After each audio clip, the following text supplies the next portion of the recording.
the fluid's going at. And as soon as you step outside the hose, all of a sudden the fluid pressure is atmospheric, and it has the same velocity. So how do we reconcile those things? So that's basically the question that's been asked. So we will move towards that, but I won't answer that immediately.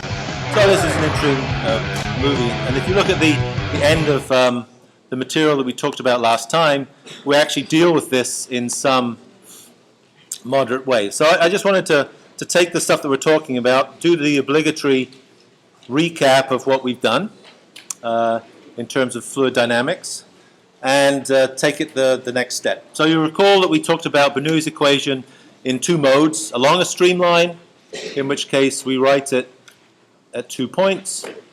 We said that we might want to write it upstream and downstream just by convention. There's no reason we have to do that yet.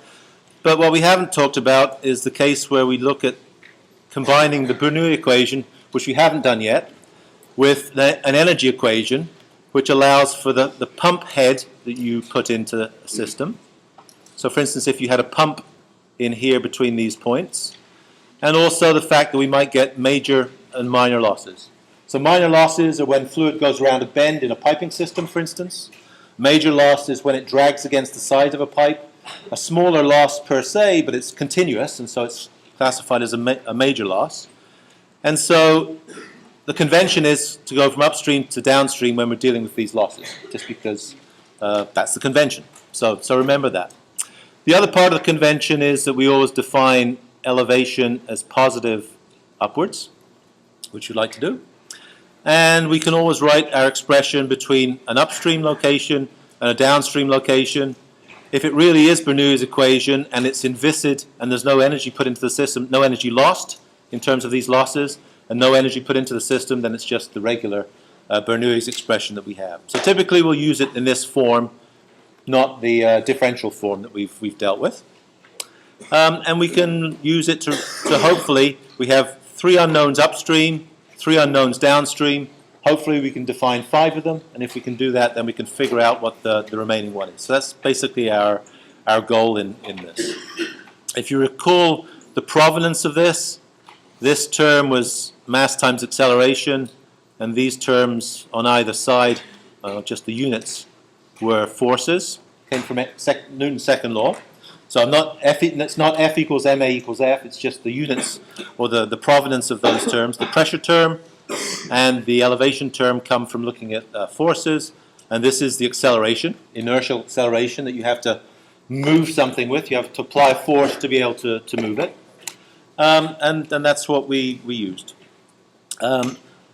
If you look at the movie, the Jackass movie, the basic idea was to be able to do something useful with this, is that if you think of this hose, and this is the water that's coming out of it onto the ground, and you think of a guy being attached to this hose, and we'll use the nomenclature that's in the recording. The weight of Jackass, the weight of water in the column. Then what we could do is we could do just as we've kind of said here. This is the hose in this particular case.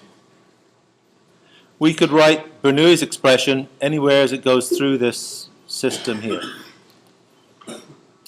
And so if we go upstream, Z1, P1, V1 squared, or no, not V1 squared, just V.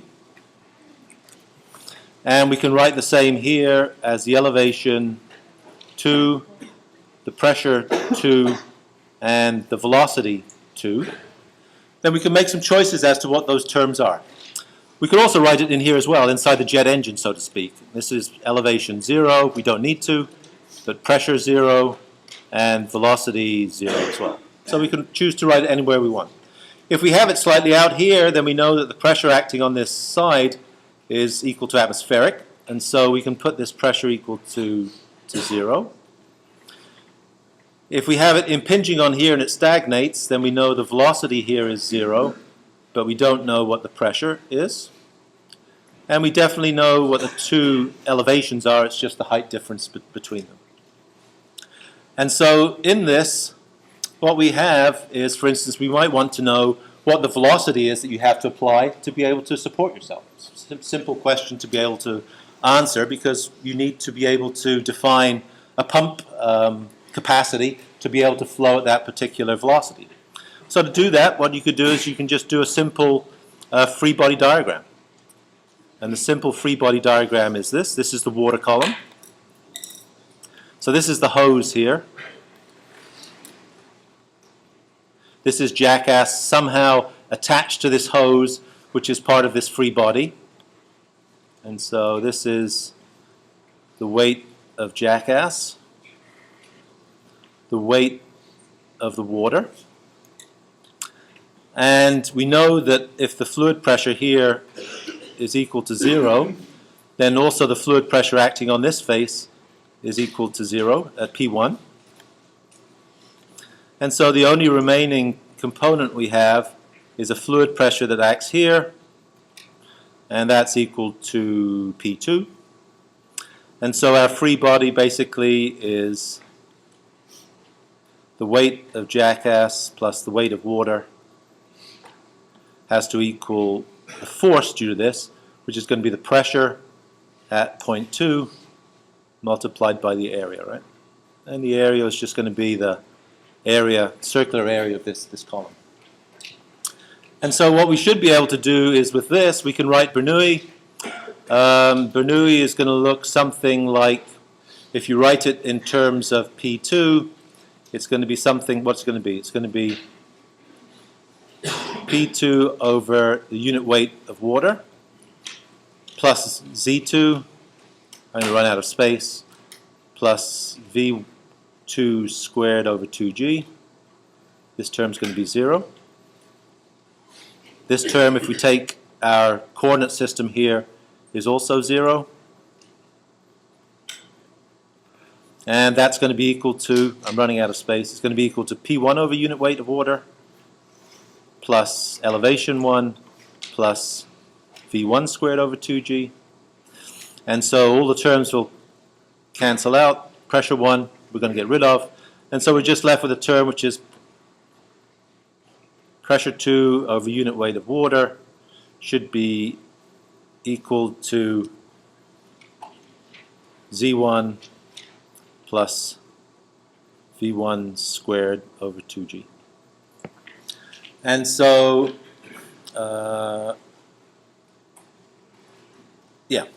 so we can calculate, we know what this elevation is. We can figure out what the pressure has to be equal to this. So we know the weight of jackass. If we know the height of the column, this is just going to be the volume of the water multiplied by its unit weight. So we know that. We know the area of the jet per se, and so the only thing we don't know is pressure 2.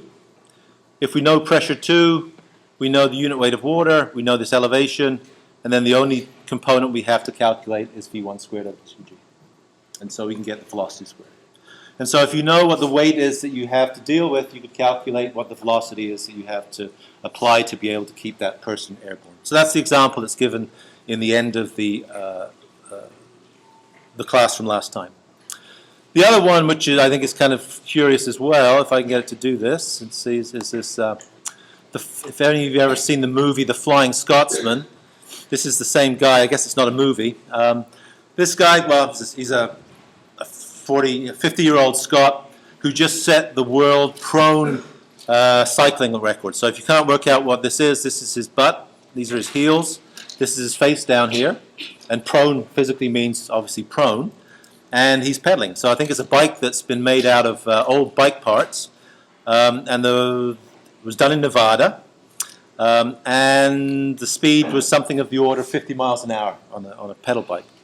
And so you can do the same kind of analysis, I think, in whoops, on a bike, to be able to look at, for instance, that. So you have, so the question is, how much power do you need to be able to expend, to be able to push this bicycle through the air, right, in some direction?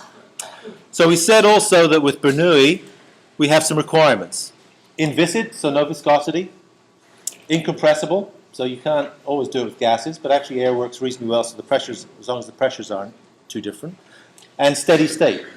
And so if you think about steady state, if you're looking at me and I'm the cyclist going across the room, then there's nothing steady state about that because the velocity on my chest, which is stagnating, is really kind of a velocity in this direction and the air is stagnant. The other way to change that into a steady state problem is to think of it slightly differently, and that is that I'm static, the bicycle's static, and the wind's blowing against you. Exactly the same relative motion. And so if you do that, then all of a sudden, in your static frame of reference with a static bicycle, then this becomes the coordinate system that you'd use. This would be upstream. This would be downstream. And so the question is, what power?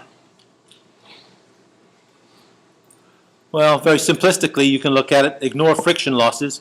You can write Bernoulli between these locations. So elevation Z1 and Z2 are the same. So we don't have to worry about that. Pressure P1 is atmospheric. Pressure P2 isn't. And so we'd like to know what P2 is. And so we could write Bernoulli, well, let's write it out. Z1 plus P1 of unit pressure divided by unit weight plus velocity at point 1 squared over 2g is equal to the same at point 2.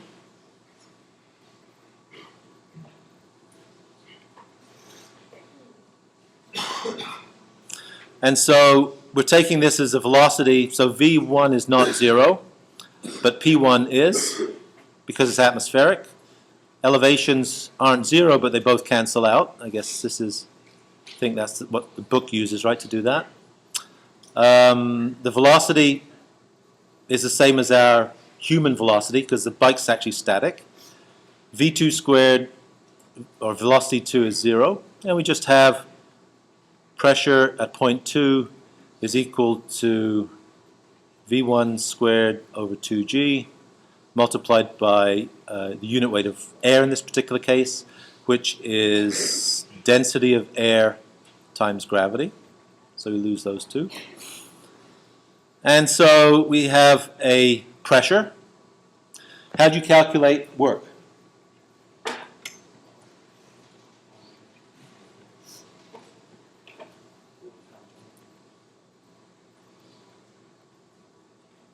Right?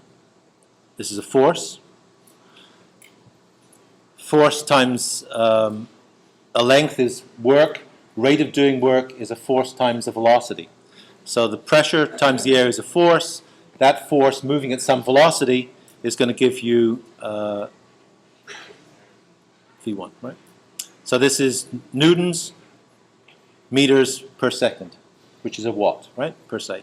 So what we could do is we could slot this thing in here, and we have the work is then equal to, sorry, the rate of doing work in this particular case, this is power, is going to be what? It's going to be the pressure, which is V1 squared over 2 times the density of air. It's going to be area. What's the area? Well, it's about 1 meter tall. It's about 1/10 of a meter wide. I'm just thinking of what the sectional area that this gets pushed through the ground is of the order of 10 to the minus 1 meters squared. My guess.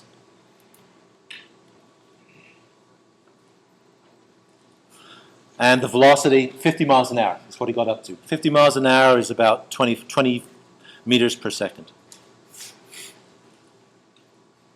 And so it's interesting. I guess I'm kind of running out of space. But we have here, we have 20 meters per second cubed, which is interesting, right? Times density, which is 1 kilogram per meter cubed roughly, times 10 to the minus 1 meters squared. So it's interesting, this is cube. It's just like the windmill equation, wind turbine equation. It's kinetic energy, half mv squared, but the mass is a mass flow rate, which is a velocity times a mass. So that's where the third power of velocity comes from. And so what does this come out to be? So 20 is actually 2 times 10 to the 1. So 2 cubed is 8 times 10 to the 3, which is 10 to the 4. So this is about 10 to the 4 times 1 kilogram per meter cubed times 10 to the minus 1. There's a 2 in there somewhere, half, right? So it's about a half times 10 to the 3 watts. So it's about 500 watts. Yeah, good. So apparently, so I didn't do the calculation last night, but I'm glad it works out. If you look at Wikipedia and talk about power of human power, it says something like a trained cyclist can produce about 400 watts of mechanical power sustained for an hour. So that's the right order of magnitude. So clearly there's road resistance, clearly there's mechanical resistance, clearly it's perhaps more aerodynamic than just a flat face of 0.1 meters squared pushing into the wind, but you can use this relatively simple equation to get some relatively sophisticated answers out of it. So, right order of magnitude. So, I think that's neat in terms of being able to do that. Okay? What else? All right. So I guess that was our recap of Bernoulli and being able to write things along the streamline. So the reason for doing that was to illustrate the fact of steady state. If you're moving through the air and you see the velocity of on my chest changing, it's pushing it in this direction relative to you, that's not really steady state. But me being static and the wind blowing against me, all of a sudden converts that to steady state. And there's an example in your book that does that with a submarine to make the same case. Normal to streamline we talked about. We use that less. I guess the things to remember about that are if you're looking at going around a streamline, then the two important things are that this is the radius of curvature that is used here. Z is vertically upwards again in terms of coordinate direction. This is an angular velocity, v theta. But this integration is in the direction that points towards the center of this radius of curvature. And we use that in an example. So that's really the important features of this curvature. So this value here points in towards the curvature, always into the center. And we use that to be able to say what we thought was happening, for instance, if we went along a road that either did this or did this. And just to reiterate on that, what that physically means is that this is the radius of curvature in this particular case, right? If this is v theta. And so the acceleration you have, of course, whoops, I didn't want to do that. So the acceleration, if you think about it, in going here, the acceleration is that instead of going in this straight direction, which you'd like to do, you're having to change velocity, direction, and go up here. So the acceleration in this particular case is to push you in the upwards direction. So it's the same as if you're going in an elevator, you're being pushed upwards, and so the water that you have in your hand feels heavier.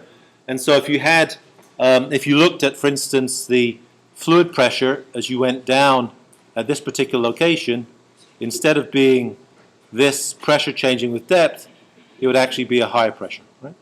Because you're physically... So here as you come out, it does that.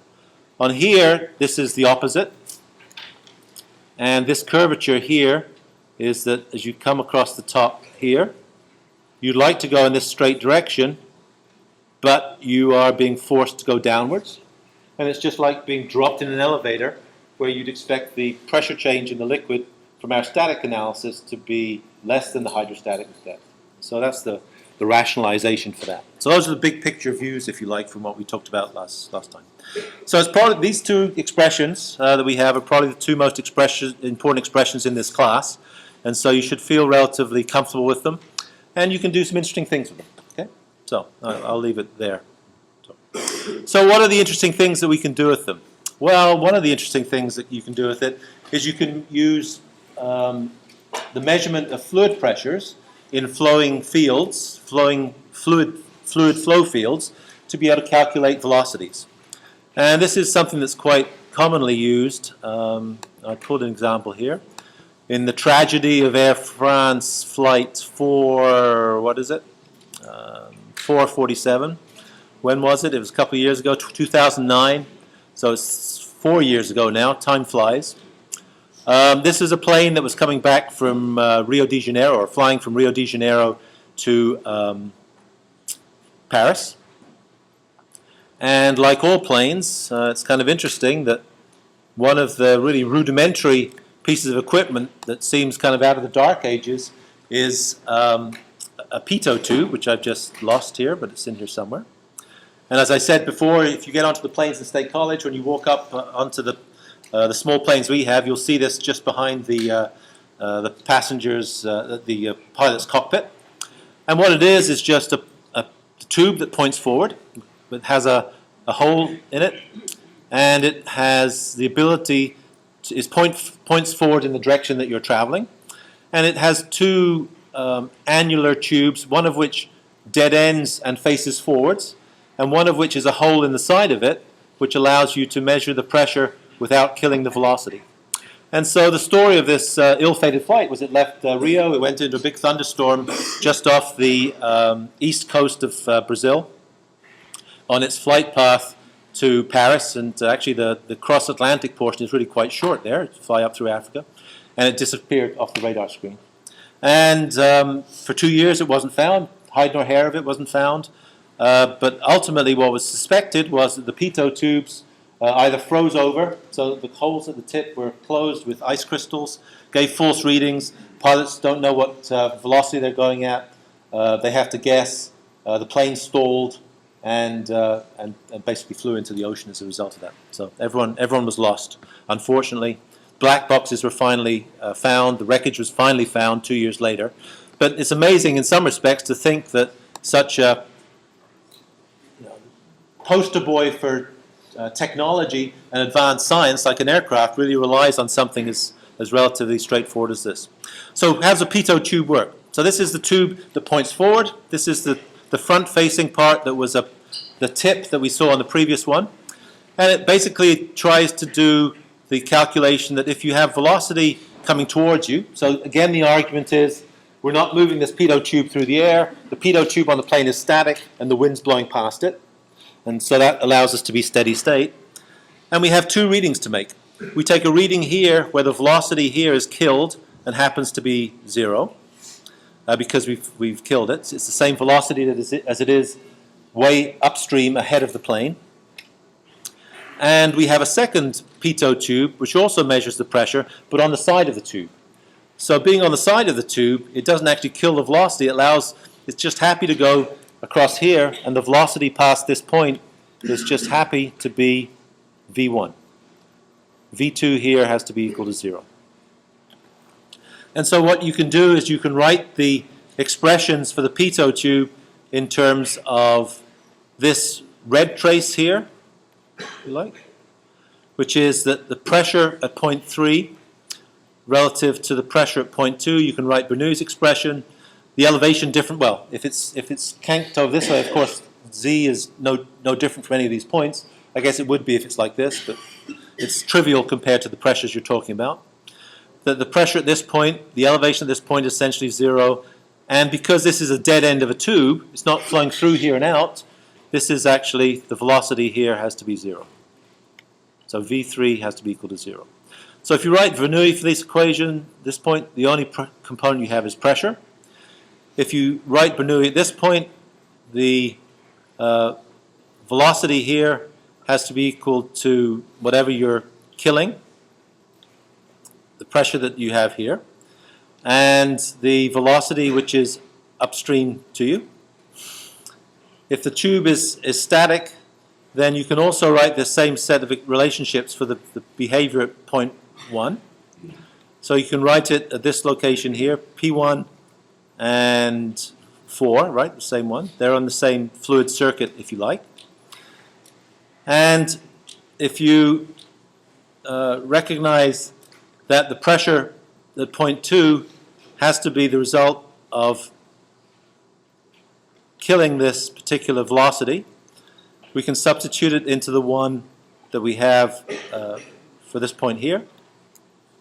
And as a result of that, if you're able to measure the pressure differences between these two locations for point 3 and point 4, then you're able to calculate the velocity as a function of those.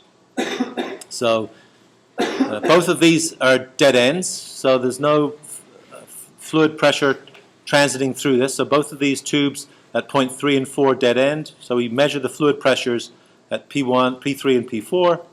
If we measure those fluid pressures, then we have the ability to calculate the velocity, and we can just rearrange that to get the velocity out. And so what it says basically is that the bigger the pressure difference that we measure between these 2 points, the faster we're going. Makes sense, because you're stagnating a larger velocity at this particular location as you go downstream. And so it's a relatively straightforward mechanism to be able to measure fluid pressure as a function of, measure velocity, which is not very easy to measure. I guess it's easier now to measure with GPS as a function of 2 very simple things to measure, which are fluid pressures, which you can measure with pressure transducers quite reliably. And of course, what you have to not happen is that this front end of here gets sealed up with ice crystals, or this part either, so that the pressure readings you get are not representative of what's going on. And for the same arguments as before that we talked about going down in a dip or water going over the top of a dip, you can imagine that if you don't have this measuring point, which is right here, exactly flush, so that you get some strange, very local effects going on, such as, for instance, the velocity hitting this point here and stagnating here, you'd expect that by killing the velocity here, you'd get a larger fluid pressure than reality if you're assuming that it's not killing the velocity, and therefore you'd have a false reading. And so it's important to have the correct behaviors at this location. And for that reason, they're usually covered with a little lip so that you have a reservoir in here, an air reservoir, which is unaffected by fluid circulation in any strange way that might be influenced by giving you an underpressure or an overpressure in these particular cases by doing this. Underpressure because you're going over the top of it, overpressure because you're hitting the back wall. And so it always amazes me that something as simple as that is still used today to be able to measure something and with tragic consequences. So I think the solution was that they swapped out the Pitot tubes. I think the Pitot tubes they used actually have heaters in them, so they actually melt the ice if it's a problem, and therefore you avoid the problem of having not the ability to measure the fluid pressures by sealing this fluid pressure tube up with the presence of ice. Okay? You can imagine that if you wanted to, you could do the same thing to look at directionality. So if you imagine having what a Pitot tube is really measuring a stagnation point. So fluid hits it, it stops. The reason it stops is because this tube has a dead end to it, right? So it can't flow up this tube and then flow out here and keep on going. It flows into the tube because it's got a dead end to it. All the air or whatever the fluid in there is stagnant, and so there is no circulation. So the velocity inside the tube is 0, but you're also killing off this velocity as it hits it. So that's the deal. But if you imagine having tubes that you could arrange maybe pointing in different directions, which is kind of shown here, you'd think that the one that was head-on, that catches the main stagnation right here, would have a larger pressure than the one which is hit kind of obliquely by the jet which is going to this point and then around. And so if you look at the pressures between each of these 3 Pitot tubes, then you should be able to coordinate as to which is the direction which the wind is flowing.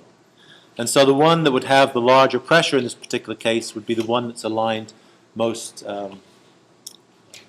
in line with the major velocity direction. Okay? So Pitot tubes. All right, so we've talked in our work about being able to write Bernoulli at 2 locations. If we write at 2 locations, we have 6 unknowns, and as a result of that, we then can solve for 1 unknown out of those 6, because we have 1 equation. If we want to, we can also do some other things to be able to write the equation slightly differently by writing it as a continuity equation, but we don't quite need that yet, so let's kind of skip that. That's what this is talking about here. Let's talk about free jets. And so the idea of a free jet is if you have a bucket, it's the question that we're going to talk about in terms of the jet engine.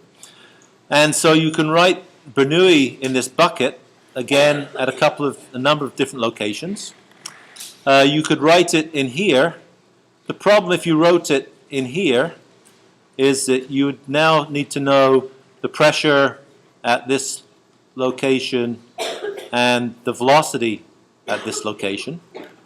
And as this widens out, I guess to make it more obvious, if you write it up here, as you get closer to this nozzle, certainly you know that some fluid is coming through here at some velocity, but you don't really know what that velocity is because the orifice is kind of widening out into the tank. And so it's better to be able to write it at some locations where you can very definitively say what's going on. So what are those locations? Well, at this location we know the elevation. At this location we know its atmospheric pressure because it's sitting in the atmosphere. And at this location, if it's a big tank, if you hear large tank, that physically means that it's large so that this free surface isn't moving down at any velocity, right? It's not discharging. So in this particular case, large means velocity 0.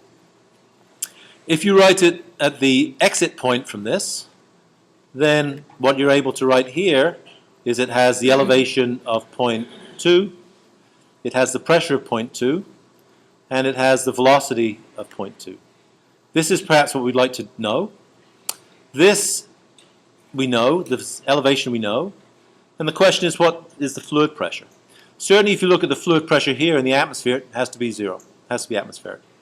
Certainly if you look at the fluid pressure right on this limit here, it has to be 0 as well because it's physically it's interacting with the free surface and there's no net force that's involved if you resolved a little cube of material. And if you draw a little line across here, then it also just by so this is pressure 2 is 0. If this is pressure 2 is equal to 0 here, then if you look at the forces that are acted on a little cube here, then because it's the same on both sides, it basically has to be the same fluid pressure throughout there. You could argue that inside here the pressure isn't 0. It probably isn't quite 0. It's going to be slightly different. But that's not necessarily much use to you because at this point if you don't know the pressure, you might not also know the velocity as well. And so we, as a simplification, and it's a reasonable simplification, we have to think about what the conditions are that we'd write here. And here we would not, the pressure might not be 0, the velocity would not be equal to v either because you're back from it, and we'd know the elevation, but we'd have 2 unknowns and only 1 equation to solve. And so typically as a convenience we would write it, choose the points where we write it. And so the pressure in here would be different, but we wouldn't necessarily know the velocity either. And so here we just don't write the expression because it's of no use to us. We could imagine that the pressure might not be atmospheric, but that's not much use to us because we don't know the velocity at that point. Okay? So if you take that on trust, then if we want to know the velocity at which water is coming out, we can write Bernoulli's expression at each of these points. Pressure on the upper surface is atmospheric, big tank, no velocity, and therefore the elevation we have is this, which we know. The pressure at point 2, it's coming out into the atmosphere, so it's 0. The velocity is not equal to 0, and we also have an elevation. We can combine these two and equate them to each other, and if we get this, then the expression we get for free jet is this expression. And what it says is that the velocity that the fluid comes out from, this elevation difference here is just z1 minus z2, right?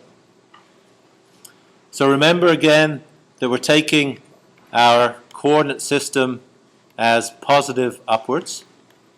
We have to do that. And if we do that, then the velocity that we get from this is just equal to this.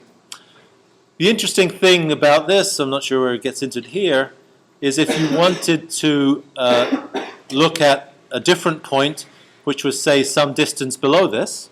So now if you now write this free jet equation at this point, so we know the velocity here. We could also write it at this point here. What is the velocity at some height, uppercase h, below this? Well, what you can do is you can write Bernoulli again at the point 5. We know the pressure is atmospheric. We know the elevation of that point is now changed by, we've added uppercase h. And so this is the term that we'd like to figure out. We know this from the previous case, right? Because this is V2.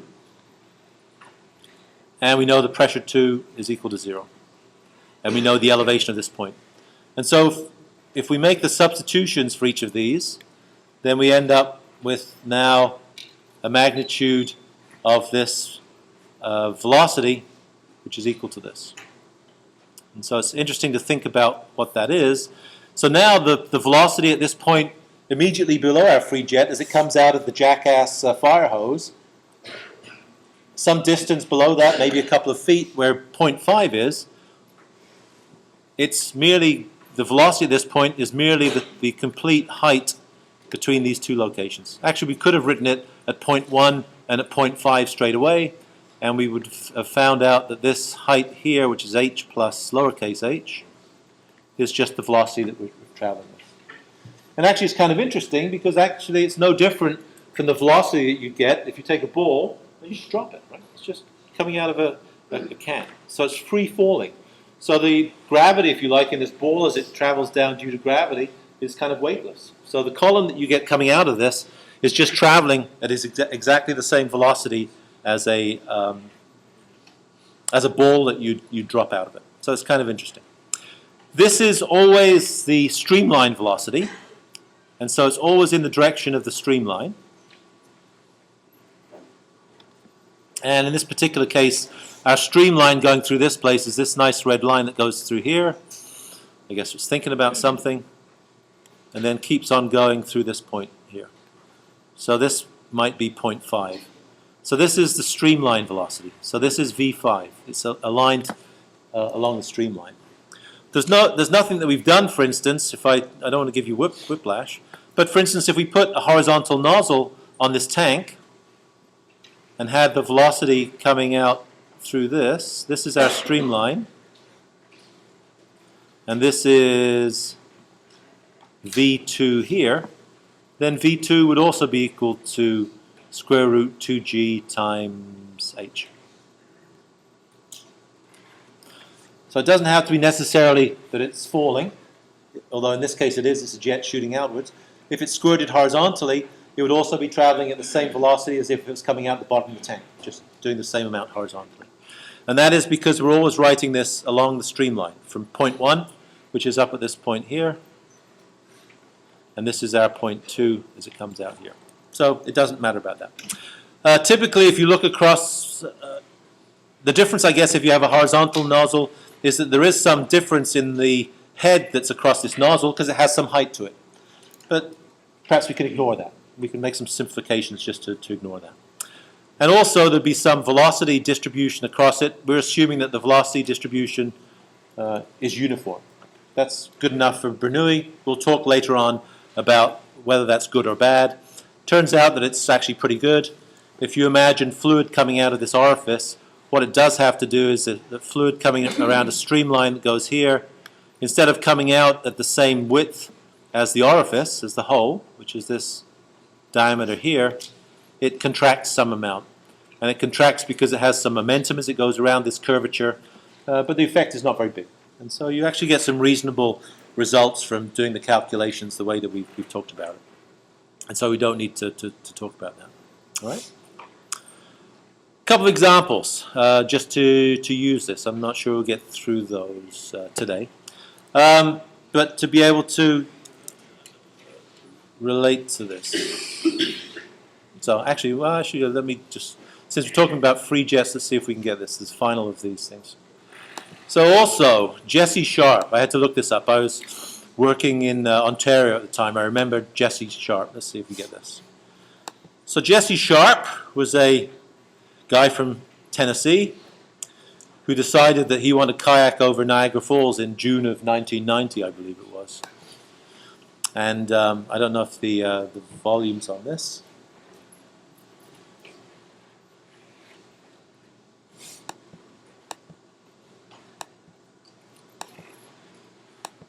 So what are we going to see here? So, well, he decided in 1990 he would be the first guy to go over the falls in a kayak. You can see him there. Falls are about 120 feet tall. I think it's illegal, of course, but he decided that for one reason or another he wanted to do it. I think what you may or may not know about Niagara Falls is that at nighttime it's used to generate electricity. So they don't turn the falls off at nighttime as for its scenic value, but in the evening they divert large quantities through turbines both on the Canadian side and on the American side, the New York side of the Niagara River. And they use that to generate electricity. And in the daytime, especially at nighttime, it's lit up as a tourist attraction. And so, for whatever reason, Jesse Sharp decided that he wanted to tempt fate. And I just read this, I was reminded of it in the Wikipedia stuff. And that is that because he didn't want to the people filming him not to be able to see his face, he decided not to wear a helmet. Which I thought was, pardon me, was interesting. And because he thought his survival chances would be better if he didn't have a life jacket on, he decided not to wear a life jacket either. So anyway, so he went over the falls, and his boat was found, but he was never found again. So he's never heard of again. So what's the relevance of this to this class? Well, the relevance to this class, of course, is that, well, one relevance is don't be a fool. Is the first part. But if you're going off Niagara Falls, is the rate at which this falls is exactly the same rate as your kayak will go off it. And if you look in the background of those of the movie, you'll see that the water that's tumbling off the falls is basically tumbling at the same velocity. Slightly faster, well, actually it's exactly the same, because the guy has the same velocity as the falls as he goes up to the falls. So it has an initial streamline velocity in the direction of the river in the horizontal, goes over the lip and goes down, but it's basically the equation for a dropping ball. And so you can use the same expressions that we've used to be able to solve that.